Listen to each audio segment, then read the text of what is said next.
जरांगे पाटलांनी थेटपणे म्हटलेलं आहे। तर इकडे या मूकमोर्चामध्ये सहभागी होण्यासाठी स्थानिकांची मोठी उपस्थिती आपण या ठिकाणी पाहताय। न्याय पाहिजे अशा आशयाचे फलक त्यांच्या हातामध्ये आहेत।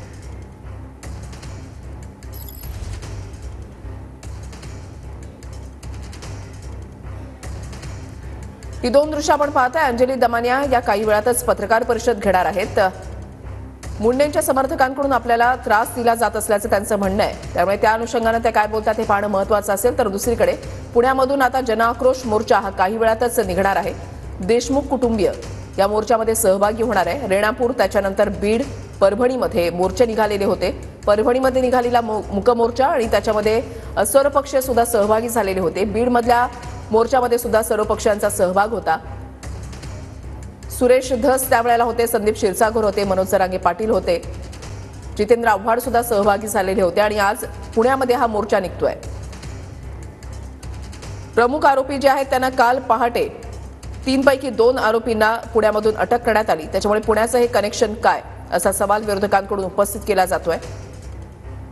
वाल्मिक कराडनं सुद्धा जी शरणागती पत्करलेली होती ती पुण्यामध्येच तो शरण आलेला होता, आत्मसमर्पण त्याने केलेलं होतं आणि त्याच्यामुळे पुण्याचं हे नेमकं कनेक्शन काय अशा अनुषंगानं विरोधकांकडून अनेक प्रश्न जे आहेत ते उपस्थित केले जात आहेत। हत्या प्रकरणामध्ये आरोपींना फाशीची शिक्षा दिली जावी असं आंदोलकांचं आता या ठिकाणी म्हणणं आहे।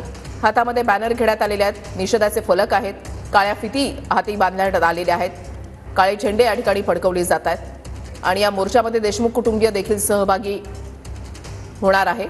जरांगे पाटील सुद्धा या मोर्चामध्ये सहभागी होतील। काही वेळापूर्वी आपण पाहिलं तर पृथ्वीराज चव्हाण सुद्धा या सर्वपक्षीय मोर्चामध्ये सहभागी झालेले आहेत। एकच मागणी की संतोष देशमुख यांच्या सर्व मारेकऱ्यांना लवकरात लवकर पकडलं जावं, त्यांना कठोरातली कठोर जी आहे ती शिक्षा दिली जावी।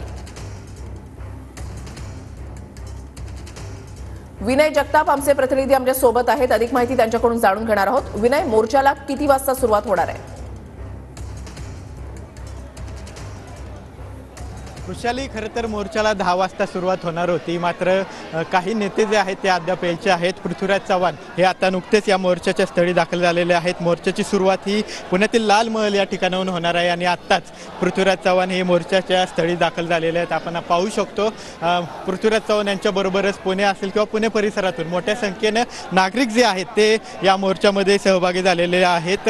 खरं तर संतोष देशमुख हत्या प्रकरणातील आरोपींना शिक्षा व्हावी, त्यांना फाशी व्हावी या मागणीसाठी आपण पाहिलं की आधी बीड त्यानंतर सिंदखेड राजा परभणी या ठिकाणी मोर्चा निघले होते। आता तशाच प्रकारचा मोर्चा जो आहे तो पुण्यामध्ये सुद्धा जनआक्रोश मोर्चा निघतोय आणि या मोर्चामध्ये मोठ्या संख्येनं मराठा समाज जो आहे तो सुद्धा सहभागी झालेला आहे। त्याचबरोबर पुण्यातले नागरिक सुद्धा सहभागी झालेले आहेत आणि सर्वांची एकच मागणी आहे की जे या घटनेतले आरोपी आहेत त्यांना कठोरात कठोर शिक्षा व्हावी। तात्काळ ही केस जी आहे ती फास्ट ट्रॅक कोर्टात चालवण्यात यावी आणि हे सर्व आरोपींना जी आहे ती फाशीची शिक्षा आहे ती लवकरात लवकर व्हावण्यात यावी। त्याचबरोबर यामध्ये धनंजय मुंडे यांचं सुद्धा नाव जोडलेलं जाते।